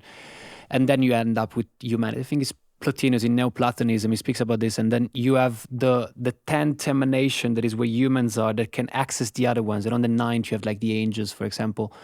And you have a way to access because you come from there. And we think about Krishna, that's exactly what we're talking about. Like you can access him because you are part of him. He's inside of you. He's everywhere. All his existence is him. So you have to be able to access him. It's because it's everything that is around you. And this is, I would say, one of the points that is so overlooked by many of the traditions that we have. Well, I find in general that Sanatana Dharma is the ultimate reconciler of all things, because it allows all things to exist within it as it should. It doesn't close the door for convenience sake, and to the detriment of Sanatana Dharma. Yeah. To the detriment of Sanatana Dharma, because there's a reason Sanatana Dharma hasn't spread and that people struggle to understand it and mischaracterize it all the time. In fact, one of the things I hope to eventually start doing with this podcast is starting to clarify some of those misconceptions that are out there, because you see, again, highly competent people, a Christian apologist, for example, they'll go and start talking about Hinduism, and you guaranteed within 5 minutes they'll have mentioned caste system, Kali, Kundalinis and yoga and God knows what. Elephant-headed gods. Monkey gods and whatever else. And it's just, these mischaracterizations are cheap dismissals of something that is otherwise incredibly problematic for them to contend with. And I think the beauty of Sanatana Dharma in that sense, as I said, is that it encompasses mostly everything. When you speak about Stoics and pre-Stoics, and they talk about, for example, their concepts of God, they had at some point nature deities, right? The idea that there were deities, but that they were symbolic representations of nature and whatever else, right? We go, Devas, for example. Devas, Vayu, Agni. That is present, that is incorporated. When you speak about the monotheistic religions, the Abrahamic religions, that say, no, there is one supreme God that must be worshipped. Yeah, well, Hinduism encompasses even that too, that there is a monotheism, but that monotheistic God, that one God, expresses himself in multiple forms and ways. And so it doesn't negate one or the other. It encompasses both in a reconciliatory system, in a system that reconciles both intuitive understandings and perspectives into one. And again, this is what I think is the solution. When we can reconcile Western culture with Eastern culture, whatever those terms even mean, when we can reconcile and through genuine inquiry and openness, see that which is the underlying unity beneath every culture, every ethnicity, every school of thought, as being the one universal truth we all stem from and are part of, then the differences start to fall apart and they start to matter less. But until you get there, there is so much patience, effort, willingness needed that, as much as I believe it to be the solution, I also, unfortunately, believe it to be very, very unlikely to work, because of the amount of maturity it requires from people. And I believe that the world is very, very immature. Yeah, I think something you mentioned is really cool. There is like this misinterpretation of like Hinduism outside. And if with this podcast you can manage to reach the people who need to understand there is so much more than what they think there is, because there is this really lack of knowledge. And as you were saying, like this almost fear of like losing confidence in what you know, because there's so much to know. it would be a great service. It would really be a great service for everyone, for them, for not because it's not about converting anybody. It's about like just get the knowledge. It's like we know about Christianity and we read about it's Purva Paksha, no? Like this amazing principle in Hinduism, Purva Paksha. You have a debate with somebody, you should know what you're talking about, because otherwise you're not even having a conversation. And so when they speak about Hinduism, many times I have the feeling, why do you speak about it if you don't know what you're talking about? Like you wouldn't want me to speak about Christianity if I don't know what I'm talking about. You wouldn't want me to speak about the Greeks if I didn't study them. Yeah. Like, because then I sit there and I'm like, do you actually know what you're talking about? And this is one of my main points. The more I study, the more I meet people, the more I travel, and the more I understand why Socrates did what he did. We assume people know what they're talking about. We assume that specialists are specialists. Mm-hmm. We assume that scholars are scholars. We assume that people actually know the field and what they say. But so many times it's not true. It's not true. I learned some stuff that were wrong because they taught them to me like this. And now it's so difficult to me to track back. Maybe some things that I said today, they're wrong. But that's how they told me. Like that, and I believed the professor who told me that thing, because it's not even just the point that we were making at the beginning of the confidence. It's just like, yeah, that's your position. No, your chair is there. You're teaching all these people, all this philosophy, and I think it's something that people should keep in mind whenever they listen to the others talking. Like, No, I agree, and I think also with the podcast, I mean, one of the feedbacks that I've gotten / criticisms is, why don't you speak with people who you don't agree with, like people outside of your tradition or whatever else? And it's like, no, I'm open to that, but I think the purpose of the podcast trumps interesting, sort of exciting debate, right? Because I'm sure it would be more exciting for certain people to say, oh yeah, let's see how now he's going to handle this argument or that argument. And it's like, well, the more important objective right now I'm trying to make is, and like you said, it's not to convert anyone, but it's if we can start to pose the right questions and present the right information to people so that they question their own carpets where they're putting everything under, or their own misconceptions and misunderstandings about things, to the point of being open and willing to engage in a deeper way, in a more,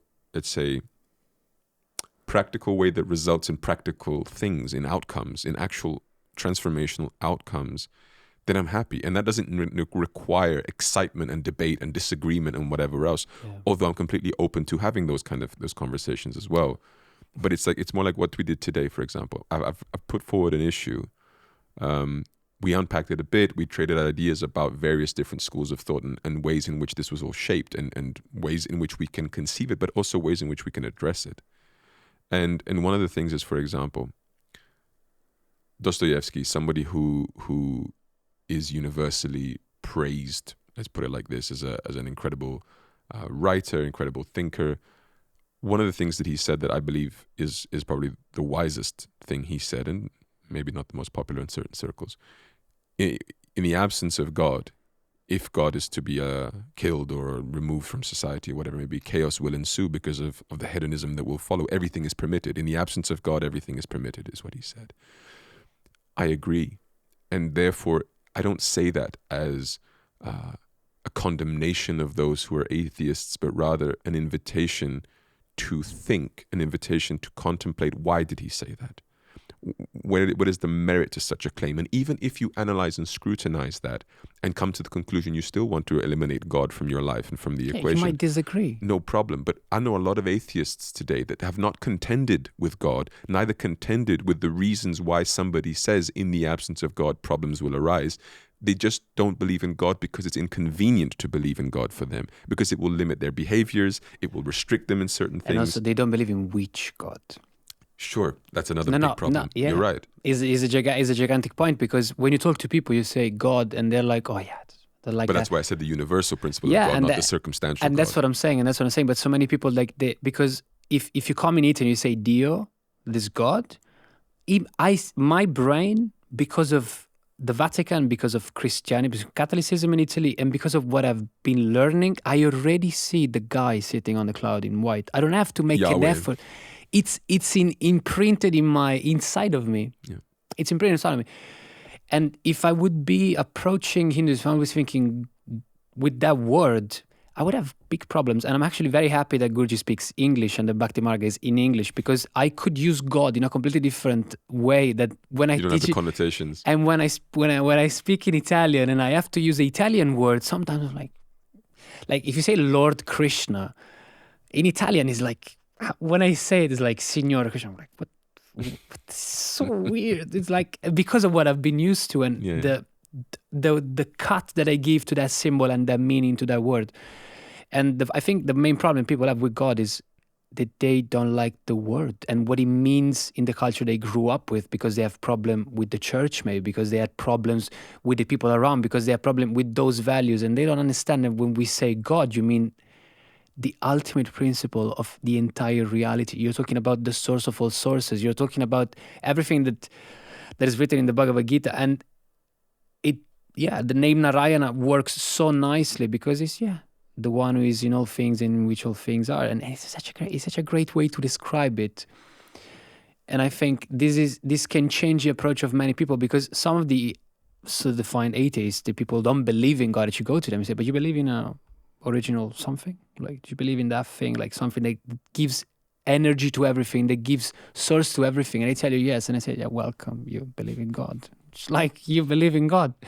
You don't call it a conception of God, yeah. You don't call it the way I call it, but it's still God. Like it's just a word. I think so much the word made a big mess in this. Semantics is a huge thing. The semantics made a gigantic problem into like people's brain. Like, no, I don't believe in God. But that's why I'm saying it's the constant invitation to just think deeper and to go deeper into this and not dismiss things at a superficial level. It is the Socratic principle of provocation and reason and thinking. And I mean, the podcast is called Thinking Bhakti for a reason.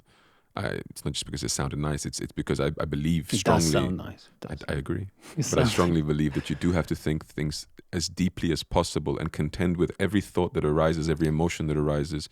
And it is the Vedantic principle. Brahma Sutras begin with this entire principle, Atato Brahma Jignasa. It's the time to investigate into the nature of Brahman. Yeah, and that's exciting. It is. This is exciting. Some others approaches are not that nice. No, here's the truth. Accept it. Don't question it. Well, thanks. Yeah, it's also a nice truth that can be experienced, and that's what is also cool. It's like to complete my claim. Yeah. Here's the truth. Accept it. Don't question it. You'll get the proof when you die. And this is thanks. The hard pill to swallow. You're like, oh wait, so I'm not actually gonna experience it now. I just have to behave like this. And you know what? One of the latest, one of the latest exam I took was one of the best ones, I think, in terms of what I studied. It was about sociology, but of religion, sociology of religion. And I was like, well, this is cool. And it was this big book on like how they studied. I think it was Max Weber. I don't remember. Maybe it's the wrong word, but it was the wrong author. I'm not sure. But he spoke about all this, the history of philosophy. He spoke about Hinduism at one point, and he spoke about Islam. He spoke about Christianity. And it was so cool. And he explains all these different concepts. And he speaks about the Protestants and what happens, how from the Protestants capitalism spreads because of predestination. Because actually you don't know if you're the chosen one to be saved or not.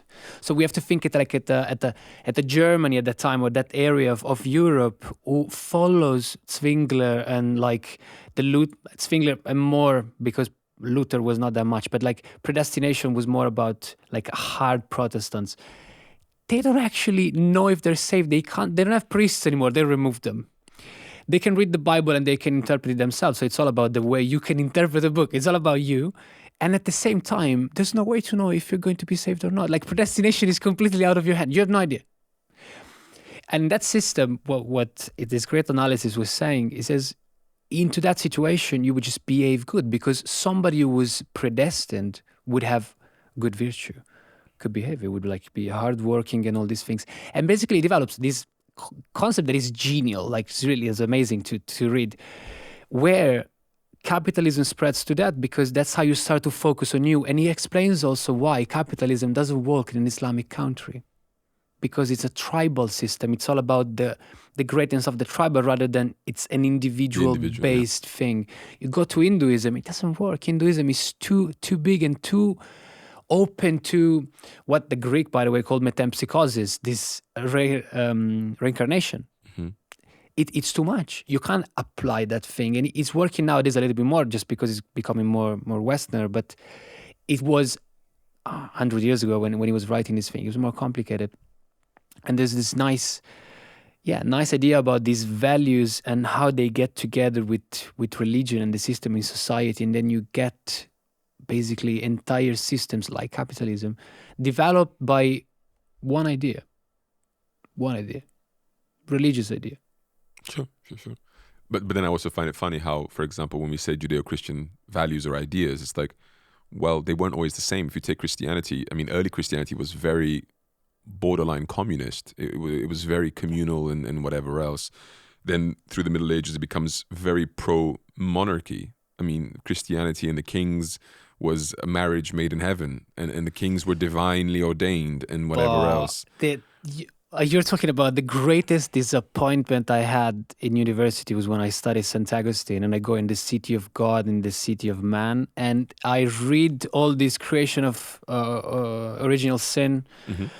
And basically most of the Christian system built on St. Augustine. I'm like, he wasn't a saint at the time. And by the way, he was coming from the Manichaeism from North Africa, where he was coming from. Like, there is absolute differentiation between good and bad. So he comes with that idea. And he was making a mess, St. Augustine, at the beginning. He was super logical.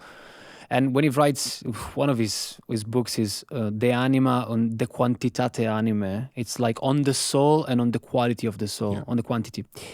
And he's trying to prove the quantity of the soul, like how much it is and like how and why it exists. And it's all logic.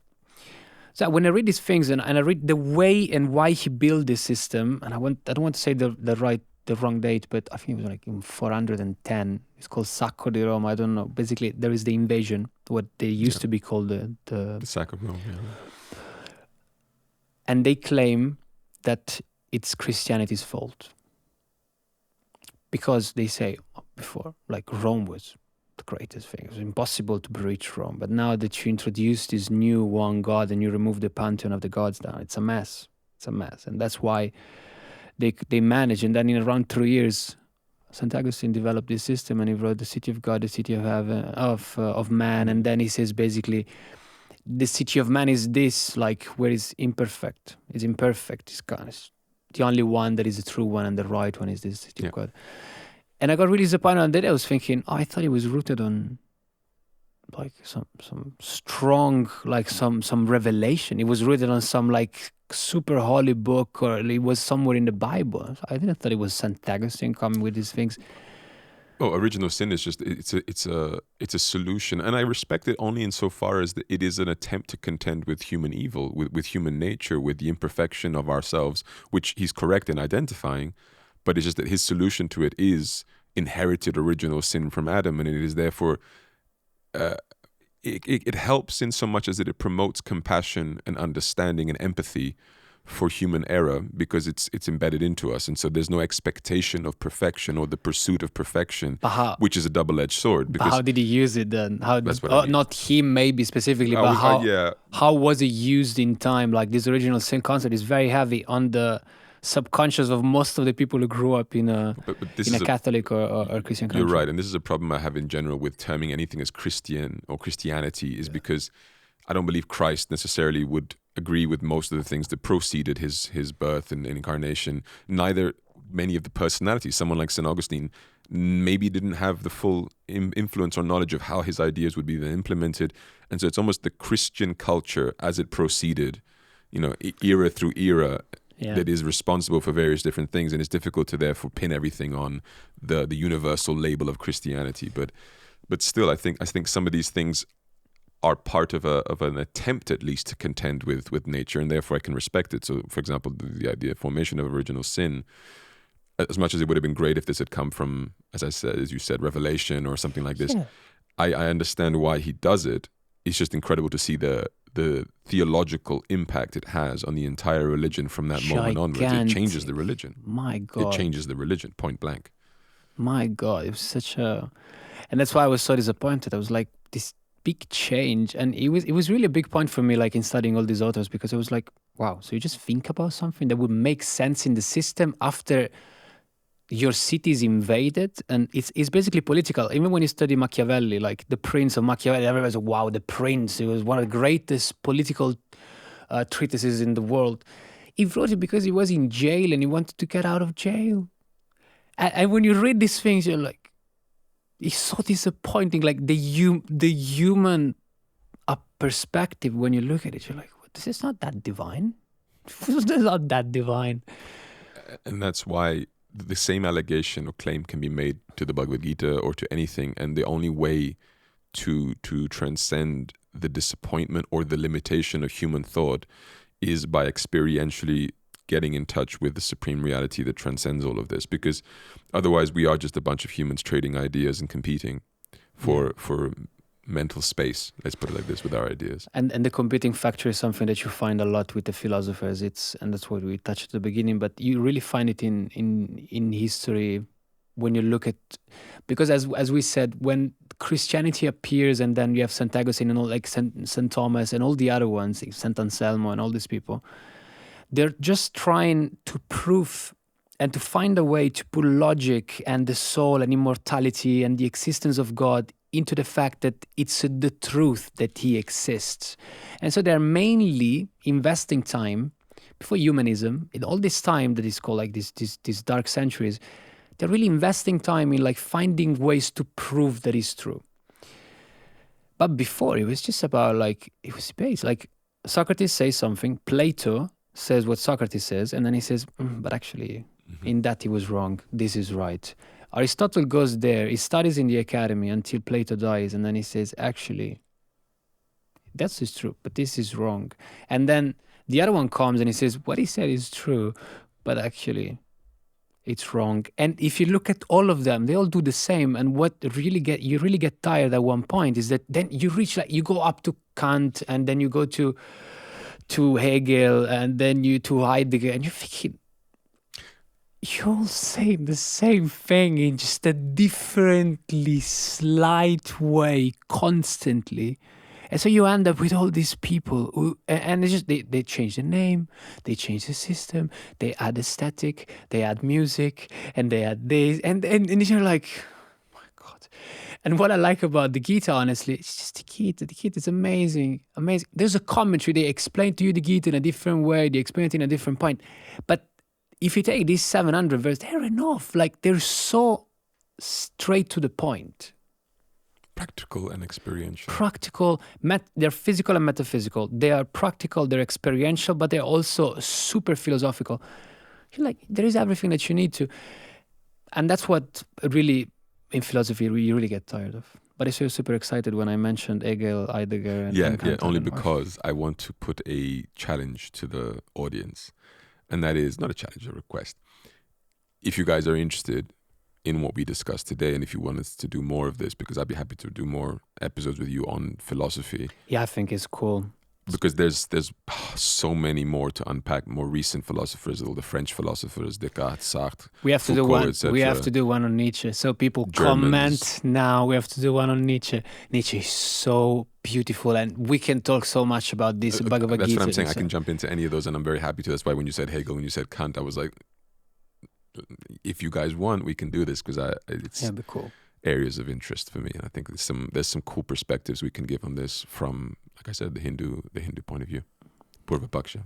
Yeah, Purva Paksha. It's really a Purva Paksha, and honestly, some of these stories they can help you in the spiritual path, because you can make them practical. Because some of the things that I learned, I realize now, actually you can apply them. Some that are more metaphysical and about, I don't know, like where the soul comes from is more complicated to apply. But some of the practical things that they say, they are applicable, and you find the similarities with what Guruji is telling us, and you find the similarities with what you find in Hinduism, and it's just a different way to look at it. This again is on Ekam Sad Vipabhahuda Vedanti is the same thing, but he said is in more in a way that is closer to us because of how we grew up, and it's sometimes easier to understand it. So I understood some stuff that Nietzsche said, and then I realized, it's the same that I read there in Hinduism. But you know what's cool is that when I started the podcast, I spoke to Guruji and we were talking about it, and he was like, we were discussing the podcast, and then he said, I said to him, I think, give me some ideas of what you would want me to discuss on the podcast, Guruji, like any instructions or whatever. And he said some stuff, but one of the things he said was actually, you should talk about Eastern versus Western mentality, philosophy, all of this. Oh yeah? Yeah, he said it. Because he said... And then we have the greatest vote that we need. We didn't really need But his point was more like... in a more reconciling way than in a let's say competing way, in the sense of like, because if you can draw the similarities, highlighting the contrasts, but draw the similarities, connect people, those who have an affinity for Western philosophy might develop an affinity for Eastern philosophy because of the reconciliatory work that can be done, rather than saying we're better, we're going to fight you on it. It's like no, just understand the underlying unity principle, the universality of the thought and where it comes from and all of this. Anyway, I think it'd be really cool to dive into this stuff more. Yeah, it would. There is so much. And honestly, as I said, and I think this is the closing of the as I said at the beginning, I don't know why I went to study philosophy, because I didn't know what it was. And still, while studying philosophy, I had no idea why I was studying philosophy. And when I said I was a bad student, I do mean I was an actual bad student. I'm just graced by God to have a good memory.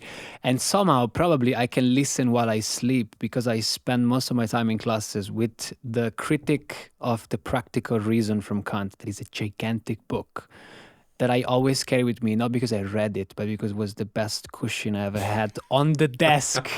There, I spent time literally playing computer games in the back of the desk.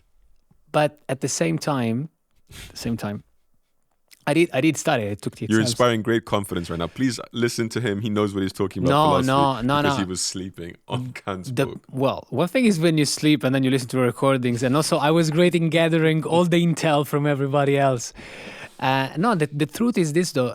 I did study, and as I said, I didn't know why. But then when I'm sitting here, when I travel around, I realize these are great tools to help people understand that is not as far away from what you think that it is. You might disagree with it, but I believe there's a gigantic difference between like understanding a point and disagreeing with the point. I can still listen about Dostoevsky and then say, it's a good point. I don't think it's true, but it's a good point. But like, you contend with it. You take it on. You think on it. You don't just rather dismiss. than like this great like rejection of like, no, this I don't even want to listen to it. And I'm like, just listen to it. And I like to listen to people because I'm like, this sounds so similar, and I'm okay. And this is something that you develop with the Hindu thought and the philosophy and this system of belief. When you're like, I don't need you to agree with me, and I love. It's so practical, and that's why I love it. It changes your life so much. I don't need people that I speak to agree with me. I give talks around the world. I don't care if they agree or not, because honestly, I respect their position. Not in a bad way. I'm not like, oh, I'm right and you're wrong. I'm just looking at these people and I'm like, I'm okay if you disagree. But also because the salvation of their soul is not on the line. Absolutely if not. If they die, they'll try again. They'll reincarnate and figure things out. And I myself might not find it out in this life. So I'm like, honestly. But it means that mostly everyone who chooses to follow what you say is doing so for positive reasons than for the escapism or the fear of eternal damnation or whatever else that may motivate other types of religious conversions or other types of thought compliances that go on. It's not motivated by any kind of political pressure, any kind of existential pressure of like, you need to save yourself now, like make a decision now, whether you have all the full information or not. Because somebody might say, I don't have time to contend with everything. I can't be like Socrates. I can't sit here and reason everything and analyze everything and do the purva paksha of everything, because I may die tomorrow. My soul needs saving. And so I just need to commit myself to Allah. I need to commit myself to Jesus Christ. I need to commit myself to Krishna. And just that's it, you know? And so I think that is... that is okay. Well, it is. In one way. If I think it definitely feeds a lot of the problems that we have in society, though. Yeah, for sure. This kind of mentality. But anyway, we leave that for... Yeah, it's... For the future episodes and other moments. So... it was. If I said something wrong for anybody online, just like I am sorry. I don't know which book you read because I read different books, and I think this is the conclusion for me. And then I really don't say anything else. But I was sitting at the table the other day at lunch, and we were talking about. Well, somebody asked me, "What are you going to talk about in the podcast?" And I was telling him, East and West philosophy, and I was there with Aditya, and he was saying. I told him something about Plato, and there was another guy sitting close, and he said, "Yeah, because Plato said this." And I'm like, did he? Did he say that? He said, yeah, no, he said it. He said it. He really said it. And I'm like, he really said it. Not just he really said it. No, but he was very genuine. The guy was very genuine. Ishtaras was very genuine. And he was like, no, he really said it. He really said it. And I'm like, ChatGPT. So I just go and check ChatGPT. We wrote it down. He didn't really say that. And that was exactly my point. Like, he was so convinced for two possible reasons. They either imprinted it into him. Somebody told him. He had a teacher who was like, man, this is what Plato said. Yeah. And he was just so convinced about it that he interiorized it and he said, that's what Plato says. Or he just read it and he decided through his own interpretation, because that's the problem with scriptures and in general of books, but in life in general is always interpreted. And he decided that was what we wanted to take away from that book. And then he said that thing. And I think my conclusion in these 2 points is that's why I love to have a living master. I love to have Guruji, because Guruji is the one who looks at me in the eyes or in his speech says, no, you got it wrong. You got it wrong. Check again, meditate on it, find it. And then he says, but he's like this. And it's somebody who has earned your trust in that assessment by his example and by your lived experience, that has earned your trust that he has no personal agenda and he has no limitation from the space of which he is speaking when he makes a feedback like that. Because who else? I mean, the professor could tell you you're wrong too, but you're not going to have the same level of confidence because you know that what backs the professor's knowledge is the same systems that made you have the mistake in the first place. Whereas what backs Guruji's knowledge is not that. He didn't go and study this at university. No, and with Guruji I have the... Although he did go to university. Yeah, actually he did go. And he did study some theology. But yeah, with Guruji, I have the experience of what they write. And so I'm like, do I care more about what is written on paper or the one who actually has the experience of these things? So do I want to get stuck in the writing of it and what I understand of it? Or do I want to listen to the one who's experiencing it all the time? And if you take the Bhagavad Gita in chapter 4, verse 34, he says, go to the one who has seen the truth. Like you have to know the one who has experienced that truth, who knows that truth, because it will impart it to you. That is not the book. Well, one of the challenges Guruji always makes is he says, if somebody wants to come and tell him, oh, but Krishna said this or Krishna's like this or like that, he goes, have you met Krishna? Because imagine theoretically, amazing. You go to somebody would come to me and say, Swami Vishwananda, he's like this and like that. And I'm like, have you ever met him? They said, no, but I read about him. And to someone like me, how crazy it would feel. I would feel like, are you insane? Yeah. Like I've known him for almost 20 years. I live with him and you're coming to tell me how he is because you read it in a book. I know him. So I often feel like Guruji must feel like that times 50 because you go to him and you say, oh, but Krishna did. And he's like, he just looks at you like, but do you know him? Yeah, I love this part. Like, have you met him? Have you seen him? Have you spoken to him? Do you know him? If not, anyway. Yeah, what are we talking about exactly? Like, if you don't, what are we talking about? And yeah, your point as a conclusion is a great one, and that's why I am really happy, really, really happy to have him, because he's the one who really just clarifies it to me, really to the point, but in a nice, applicable way. And so this is an invite for everyone that is actually watching this and maybe is not following and is not on one side or the other and is in between there with this loss of value. It's really an invitation for all these people to get a look into that. Read the Bhagavad Gita, take the Bhagavad Gita Essential, you can find it everywhere. Read and try to listen to some of his speeches. They're freely available on YouTube and everywhere. Just try and look at these things, because the way he explains things is so practical, so applicable to this society. He's talking to people like us. He's not a guru or a master who was here in the 90s, in the 70s, to the hippies, or during the World War. That's not the situation where he's talking about. He's in the 21st century. He's talking to our generation of AI, generation of computers, iPads, globalization. This is the people he's talking to, and these are the practices he gives, and the the translation of those practices, and they are so beautiful. And I've seen, honestly, the 90 really, because when you look at it, negative people make a lot of noise, but most of the people who meet him have a nice experience. Most of the people who meet him have a nice experience. Well, beautifully said. I'll leave it there. And I hope that the comments and the people want us to do more, because I'd like to do more. Thank you. So thank you so much. Till next time. Dziękuję.